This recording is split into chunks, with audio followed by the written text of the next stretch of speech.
La puce fait la taille d'une pièce de monnaie et d'ici quelques années, elle pourrait bien se faire une place dans votre tête.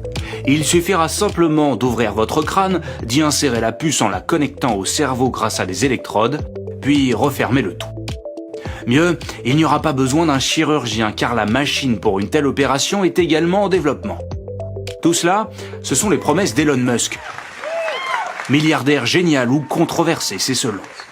À l'heure où l'intelligence artificielle décolle, son ambition est de faire de nous des super-humains, des cyborgs, capables de rivaliser avec les ordinateurs. Le petit truc en bas de la puce, c'est juste pour protéger les électrodes. Selon lui, cette technologie développée par son entreprise Neuralink pourrait permettre à l'homme d'augmenter ses capacités et de communiquer avec les machines. Les gens qui n'ont pas la possibilité de bouger leurs muscles pourraient ainsi contrôler leur téléphone plus rapidement que quelqu'un qui utiliserait ses mains. Quand vous levez votre bras par exemple, votre cerveau envoie un signal électrique particulier pour le commander. La puce, grâce à de minuscules électrodes, écoute ce signal et comprend l'ordre de votre cerveau. La puce est autonome, équipée d'une batterie, elle peut envoyer les messages du cerveau à distance à un ordinateur grâce à la technologie Bluetooth, comme un smartphone connecté à une enceinte pour diffuser de la musique.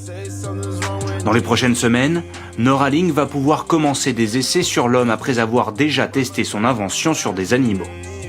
Ce singe, récompensé par un smoothie à la banane administré via une paille, a par exemple réussi à jouer à Pong par la pensée.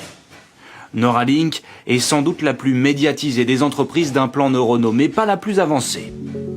On est en train de construire quelque chose de révolutionnaire. Une autre société américaine teste déjà sa technologie sur l'homme depuis 2 ans. Les résultats semblent prometteurs et moins intrusifs. L'appareil est posé sur le torse, à proximité du cœur. Nous, on fait différemment en utilisant les vaisseaux sanguins qui forment naturellement une autoroute vers le cerveau. On quadrille l'intérieur des vaisseaux avec des électrodes et des capteurs qui peuvent enregistrer l'activité du cerveau. Un patient équipé de cette technologie ayant perdu l'usage de ses mains a pu par télépathie écrire des emails ou faire du shopping en ligne.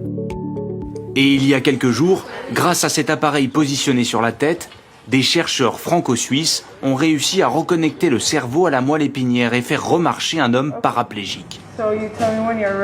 Pour le moment, aucune de ces technologies n'est commercialisée, mais dans un futur pas si éloigné, hommes et machines ne feront sans doute plus qu'un.